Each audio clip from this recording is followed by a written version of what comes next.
করছি চারটে চতুষ্কোণ।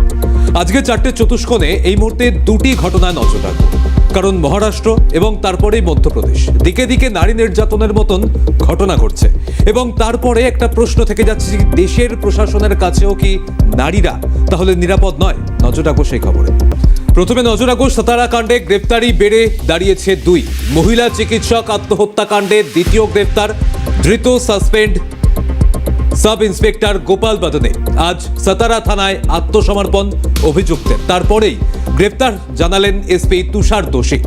শনিবার গ্রেপ্তার অপর অভিযুক্ত প্রশান্ত বাঙ্কার।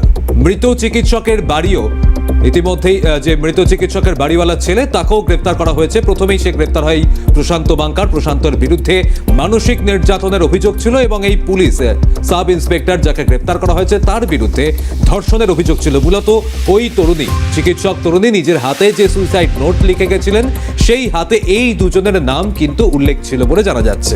আর শুধুমাত্র হাতে সুইসাইড নোট নয়, একটি 4 পাতার সুইসাইড নোট লিখে গিয়েছে বলে এমনটাও সূত্র মারফত খবর পাওয়া যায়। যদিও পুলিশের পক্ষ থেকে সে বিষয়ে কিছু জানানো হয়নি।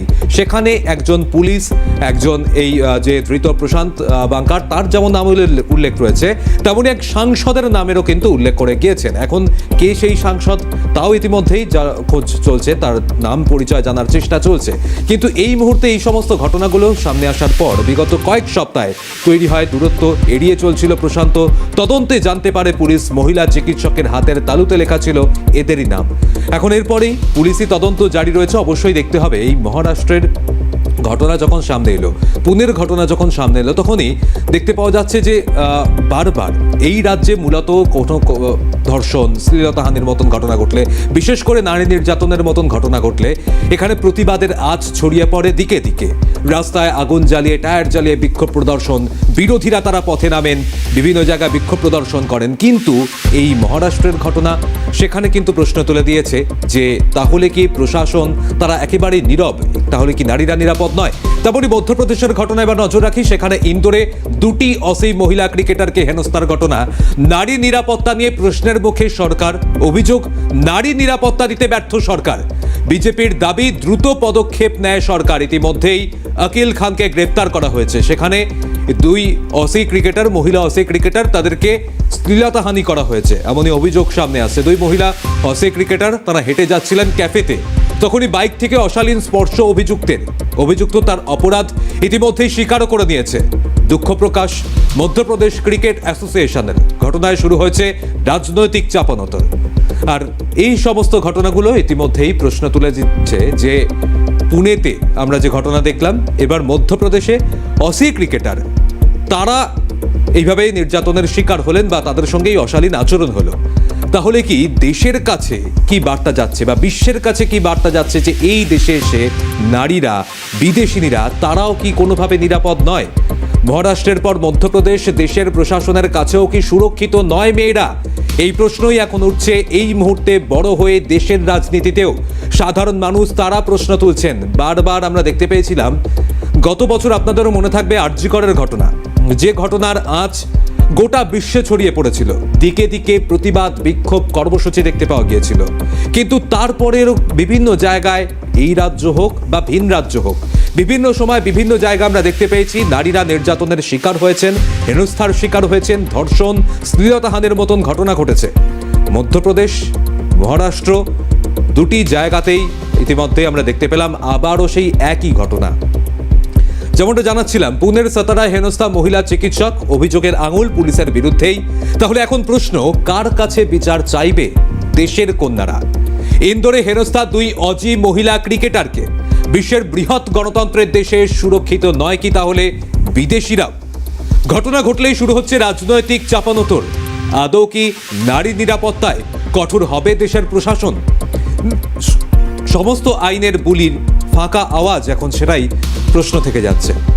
আর ইতিমধ্যেই এই 2টি ঘটনা, অর্থাৎ মহারাষ্ট্র এবং মধ্যপ্রদেশের এই 2টি ঘটনা সামনে আসার পরেই কিন্তু এই রাজ্য থেকেও বিভিন্ন নানান রকম রাজনৈতিক প্রতিক্রিয়া পাওয়া গিয়েছে। আপনাদের একটু শোনানোর চেষ্টা করব বিজেপি নেতা রাহুল সিনহা পুনের ঘটনায় তিনি কি বলছেন। পাশাপাশি আপনাদের শোনানোর চেষ্টা করব তৃণমূল নেতা কুণাল ঘোষ, তিনি পাল্টা কি বলেছেন। যেখানে হোক, যে রাজ্যে হোক, যারা ধর্ষণকারী, মা বোনের ওপর অত্যাচারকারী, তাদের কোনো মতেই ক্ষমা নেই। সে কোনো রং দেখার দরকার নেই, ধর্ম দেখার দরকার নেই, কোনো কিছু আমরা দেখি না। সেই কারণে মহারাষ্ট্রের ঘটনাতেও কড়া শাস্তির ব্যবস্থা হোক, দোষীদের গ্রেপ্তার হতে শুরু করেছে, নিরপেক্ষভাবে তদন্ত চলুক, এক্ষেত্রে আমরা বলবো।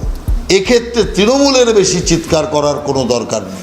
ওই রাজ্যে তো তাও গ্রেপ্তার হয়, এখানে তো গ্রেপ্তারই হয় না। এমনিতেই ডবল ইঞ্জিন বিজেপি সরকারগুলিতে মহিলাদের উপর অত্যাচার, ধর্ষণ, খুন লাগাম ছাড়া পর্যায়ে রয়েছে। সবকিছুকে হয়তো ছাপিয়ে গেল গতকালের মহারাষ্ট্রের ঘটনা। মহারাষ্ট্রে বিজেপি গভর্নমেন্ট পুলিশ অফিসার 5 মাস ধরে ধর্ষণ করেছে এক তরুণী চিকিৎসককে, আত্মহত্যা করেছেন সরকারি হাসপাতালের তরুণী চিকিৎসককে। মানে কি? এই যে মহারাষ্ট্র, মধ্যপ্রদেশের মতন ঘটনাগুলি ঘটলো, তখন প্রশ্ন উঠছে যে তাহলে বিদেশিনীরা তারাও কি নিরাপদ নয়? এই রাজ্যের নারীদের নিরাপত্তা, এই দেশের নারীদের নিরাপত্তা বিভিন্ন সময় বিভিন্ন ঘটনায় কিন্তু প্রশ্নের মুখে পড়ে। বিদেশিনীরা তারাও যখন আসছেন, অসেই মহিলা ক্রিকেটার, তারা একদিনের বিশ্বকাপের জন্য দেশে তারা এসেছিলেন খেলার জন্য, কিন্তু এই মুহূর্তে ইন্দোরের যে ঘটনা সামনে এলো সেখানে বিদেশিনীদেরও নিরাপত্তা প্রশ্নের মুখে। এবং এই জায়গায় প্রশ্ন উঠছে যে বিশ্বের কাছে তাহলে কি ফিরবে ভারতের সম্মান? কারণ মহারাষ্ট্র, মধ্যপ্রদেশের পর দেশের প্রশাসনের কাছেও কি তাহলে সুরক্ষিত নয় মেয়েরা? পুনের সাতারায় হেনস্থা মহিলা চিকিৎসককে, তাকে মানসিকভাবে যেমন নির্যাতন করা হয়েছে, ধর্ষণ করা হয়েছে, এবং আরও একাধিক ঘটনা সামনে এসেছে। পরিবারের তরফ থেকে অভিযোগ করা হয়েছে যে ভুয়ো মেডিকেল রিপোর্ট তৈরি করতে ওই মহিলা চিকিৎসক তাকে জোর দেওয়া হতো। এখন প্রশ্ন উঠছে যে তাহলে এই হাসপাতালে এইভাবে ভুয়ো মেডিকেল রিপোর্ট তৈরি করার চক্রও কি তাহলে কোনোভাবে গজিয়ে উঠছে? এই মহারাষ্ট্র বা ঘটনা, পুনের ঘটনা সামনে আসার পর এখন সেই প্রশ্নও কিন্তু রয়েছে। পাশাপাশি প্রশ্ন রয়েছে অভিযুক্ত পুলিশ কর্মীকে ইতিমধ্যেই তো তাকে গ্রেপ্তার করা হয়েছে, কিন্তু পরবর্তীতে এই রকম ঘটনা আর যে ঘটবে না, সেই নিরাপত্তা বা সেই আশ্বাস কে দেবে, সুনিশ্চিত করবে কে? কারণ বিভিন্ন সময় তো বিভিন্ন ঘটনা ঘটেই চলেছে, বিভিন্ন দেশেও বিভিন্ন জায়গায় এরকম নারীদের নিরাপত্তা প্রশ্নের মুখে পড়ছে। তারা সুনিশ্চিত নিরাপদ বোধ করবে কিভাবে, এটাকে সুনিশ্চিত করবে, এই প্রশ্ন কিন্তু এখন রয়েছে। কারণ বিভিন্ন সময় বিভিন্ন রকম রাজনৈতিক ব্যক্তিত্বরা তারা দাবি করছেন। আপনারা শুনলেন কিছুক্ষণ আগেই বিজেপি নেতা রাহুল সিনহা, তিনি বলছেন যে এই রাজ্যের বিভিন্ন ঘটনায় অভিযুক্তরা তো গ্রেপ্তার হয় না, কিন্তু এই ঘটনায়, অর্থাৎ মধ্যপ্রদেশ বা মহারাষ্ট্রের ঘটনা বলুন, সেখানে অভিযুক্তরা গ্রেপ্তার হয়েছে। গ্রেপ্তারি তো শুধুমাত্র একমাত্র পথ নয়, এখানে অভিযুক্তদের কড়া শাস্তির দাবি রয়েছে। এই ঘটনায় স্থানীয় মানুষ বা সমাজের বিভিন্ন স্তর থেকে অভিযুক্তদের কড়া শাস্তির দাবি তোলা হচ্ছে, যাতে এই রকম ঘটনা পরবর্তীতে অন্য কোনো নারীর সাথে যাতে না হতে পারে, সেই দাবি রাখা হচ্ছে। এবং আমরা এই রাজ্যের ক্ষেত্রেও তো দেখেছি, আর.জি. করের ঘটনা বলুন বা এরপরেও শহরে পরবর্তীতে বিভিন্ন জায়গায় যে এই নির্যাতনের মতন ঘটনা ঘটেছে, দুর্গাপুরের ঘটনা সম্প্রতি আমাদের মনে রয়েছে, এই সমস্ত ঘটনায় তো অভিযুক্তরা গ্রেপ্তার হয়েছে। প্রথম পুলিশের হাতেই গ্রেপ্তার হয় অভিযুক্তরা, এবং তাদেরকে শাস্তির দেওয়ার ব্যবস্থাও করা হয়েছে। এবং ধর্ষণের ঘটনা, নির্যাতনের ঘটনায় কিন্তু ইতিমধ্যে আদালতও দেখেছে কড়া শাস্তি দিয়েছে অভিযুক্তদের, সেই রকমও নিদর্শন রয়েছে। কিন্তু তারপরেও এই ঘটনাগুলো যখন ঘটছে, তাহলে বারবার এই রাজ্যের সঙ্গে তুলনা টেনে কেন দেশেও যাতে এই রকম ঘটনা না ঘটে সেই ব্যবস্থা নেওয়া হচ্ছে না? এই মুহূর্তে আমাদের সঙ্গে রয়েছেন সমাজ চিন্তক মিরাতুন নাহার, একটু কথা বলে দেবো তার সঙ্গে। মিরাতুনদি, আমরা দেখতে পাচ্ছি মধ্যপ্রদেশের পর মহারাষ্ট্র, এখানে বিভিন্ন জায়গায় নারীদের নির্যাতনের ঘটনা ঘটছে। তাহলে কি দেশের প্রশাসনের কাছেও মহিলারা নিরাপদ নয়? কি মনে করছেন? আমি তো মনে করি এই বিষয়টাকে একেবারেই বিষয়টা নিয়ে চিন্তাই করছে না কেউ, নেতা নেত্রী বা দেশভার যারা নেয়। এখন তো দলীয়তা ব্যাপার আছে, দলীয় ভাবটা ইত্যাদিটা যারা নেয়, তারা এদিকটাতে কিছুমাত্র মনোযোগ দিচ্ছে না। আরেকটা হচ্ছে বাণিজ্যিক ব্যাপার। সব ক্ষেত্রে দেখা যাচ্ছে যে বাণিজ্যিক স্বার্থটা যেখানে প্রধান, সেখানেই দেশ গেল, সমাজ গেল, নারী পুরুষ মানব জাতির তো দুটো অঙ্গ, মেয়ে এবং পুরুষ, দুটি নিয়ে তবে পুরো মানুষ জাতি। সেই দুটোর একটা করে হয়ে যাচ্ছে রীতিমতো অত্যাচারী, আর অন্যরা হচ্ছে বাকি অর্ধেকটা হচ্ছে অত্যাচারিত। আর সেই অত্যাচারটা আবার যৌন অত্যাচারকে ঘিরে, যৌন হেনস্থা, যৌন সম্পর্ক, দৈহিক সম্পর্ক ইত্যাদি। আমরা ভালোবাসার কথা বলি, প্রেমের কথা বলি, সেসব যেন কোথায় উধাও হয়ে গেছে। এখন দেখা যাচ্ছে, লক্ষ্য করা যাচ্ছে, পুরুষ ও নারী দুজনের দৈহিক সম্পর্ক, একজন একটি দেহ আরেকটি দেহকে ভোগ করবে, এই সম্পর্কটাকে চালিয়ে দেওয়া হচ্ছে।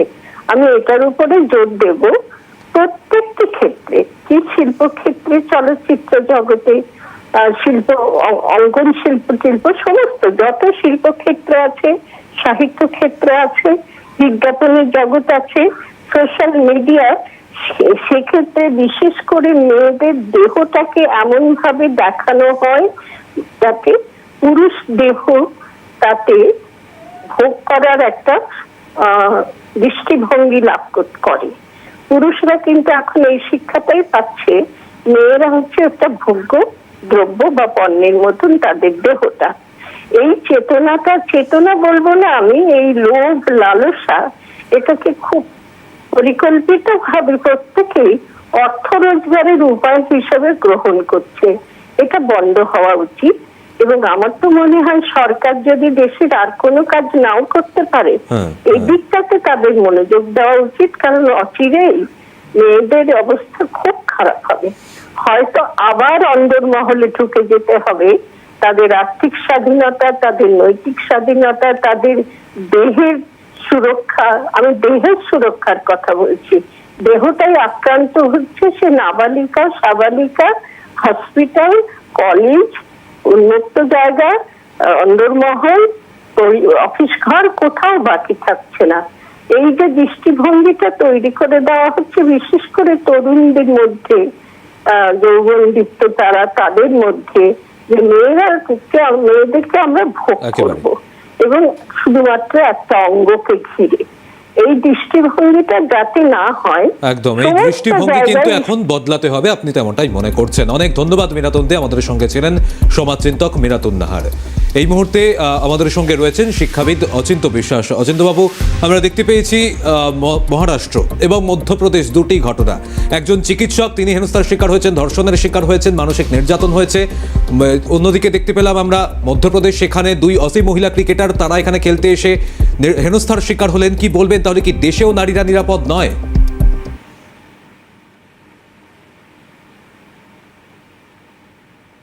অচিন্তবাবু, শোনা যাচ্ছে?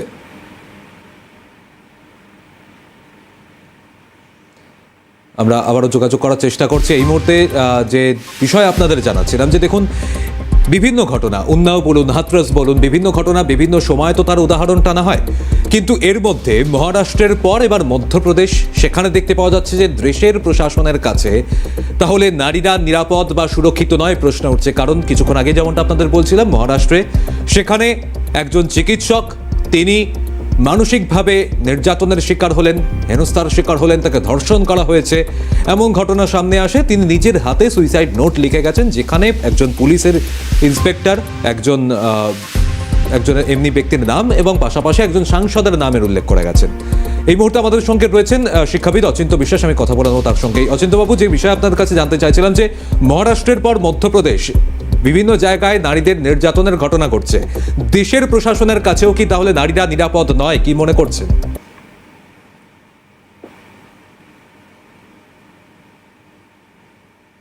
হ্যালো, হ্যাঁ, শোনা যাচ্ছে, শুনতে পাচ্ছেন অচিন্তবাবু? হ্যালো, আমরা আবারও যোগাযোগ করার চেষ্টা করব, কিন্তু এই মুহূর্তে আমাদের সঙ্গে সম্ভবত যোগাযোগ বিচ্ছিন্ন হয়েছে। কিন্তু এখানে আপনাদের যেমনটা বলছিলাম, যে দেখুন, ইতিমধ্যেই মধ্যপ্রদেশের মুখ্যমন্ত্রী মোহন যাদব, তিনি বিহারের ভোট প্রচারে গিয়ে যখন দেশের একটা ঐতিহ্যের কথা তিনি তুলে ধরছেন, কিন্তু ঠিক সেই সময় তারই রাজ্যে সেখানে গিয়ে নারীরা হেনস্থার শিকার হচ্ছেন। সেখানে গিয়ে অজি মহিলা ক্রিকেটার আমরা দেখতে পাচ্ছি হেনস্থার শিকার হয়েছেন। এবং কোথাও গিয়ে তাহলে বিদেশিনীরা, তারা কি নিরাপদ বোধ করবেন যখন তারা এই দেশে আসবেন? এবং বিদেশিনীরা যখন এরকম অবস্থায় শিকার হচ্ছেন, তাহলে দেশের যে একটা ঐতিহ্য বা দেশের একটা সম্মান, সেটা বিদেশের কাছে কোথায় যাচ্ছে? বিশ্বের কাছে কি বার্তা যাচ্ছে? এই প্রশ্নও কিন্তু যাচ্ছে। এখানে আপনাদের আবার একটু শোনানোর চেষ্টা করব। ইতিমধ্যেই এই ঘটনায় তো রাজনৈতিক প্রতিক্রিয়া পাওয়া গিয়েছে। কুণাল ঘোষ, তৃণমূল নেতা, কি বলেছেন, পাশাপাশি বিজেপি নেতা রাহুল সিনহা, তার কি প্রতিক্রিয়া? এবং আজ একটা ভয়ঙ্কর ঘটনা ঘটেছে মধ্যপ্রদেশ। ডবল ইঞ্জিন সরকার, বিজেপি সরকার, বিজেপি শাসিত রাজ্যে শ্লীলতাহানি। মানে আইসিসি মহিলা ক্রিকেট বিশ্বকাপ খেলতে অস্ট্রেলিয়া টিম তারা রয়েছেন ইন্দোরে। হোটেল থেকে ক্যাফেতে যাচ্ছিলেন দুজন অস্ট্রেলীয় মহিলা ক্রিকেটার, তাঁদের শ্লীলতাহানির অভিযোগ। ভাবুন, পুলিশে খবর গেছে, পুলিশ এসছে, পরে বলছে কাউকে নাকি ধরেছে, সে আসল কুকীর্তিকারী না অন্য কেউ সে এখনো জানা নেই। মানুষ বুঝছেন, মানুষ জানেন ডবল ইঞ্জিন সরকার, মহিলাদের কোনো নিরাপত্তা নেই। গোটা পৃথিবীর বুকে ভারতবর্ষের মুখ পুড়িয়ে দিয়েছে মধ্যপ্রদেশের ডবল ইঞ্জিন বিজেপির সরকার। এখানেই এই ঘটনা ঘটুক, কোন স্টেটে ঘটলো ওটা বড় কথা নয়। বড় কথা হচ্ছে মা বোনের উপর অত্যাচারের আমরা তীব্র বিরোধী, তীব্র নিন্দা করে এসেছি এবং আমাদের সরকারের আওতায় যেখানে যেখানে হয়েছে সেখানে কঠোর ব্যবস্থা নেওয়া হয়েছে। তুলনামূলকভাবে আমাদের শাসিত রাজ্যগুলিতে এই ঘটনার সংখ্যা কম। আর এই মুহূর্তে আমাদের সঙ্গে রয়েছেন পদ্মশ্রী প্রাপ্ত শিক্ষাবিদ কাজী মাসুম আক্তার।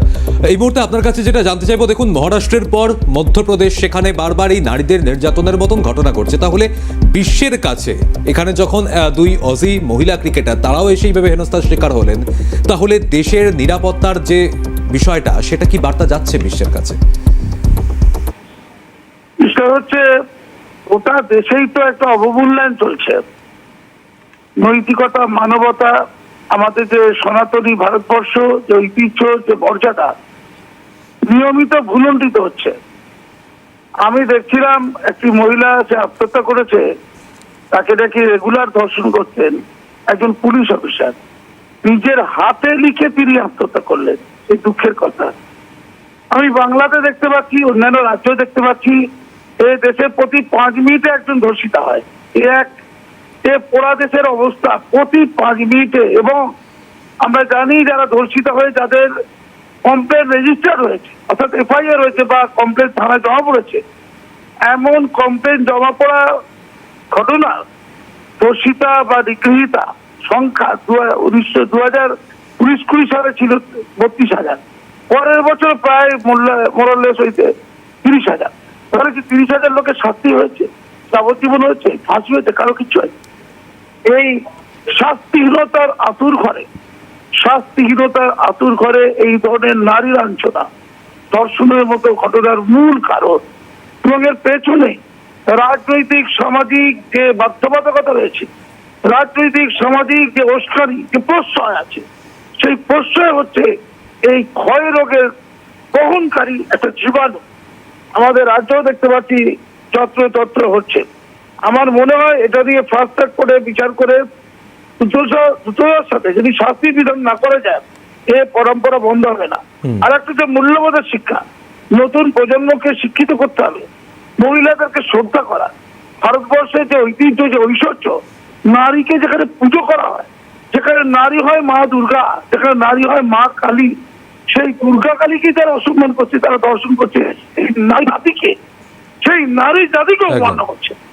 এইটার জন্য স্কুল লেভেল থেকে ছাত্রদেরকে নতুন পর্যায়ে শেখাতে হবে। দুষ্কর্ম, দুষ্কৃতি, রাজনৈতিক যে দুর্বৃত্তায়ন চলছে, রাজনীতি দুর্বৃত্তের একটা কারণ।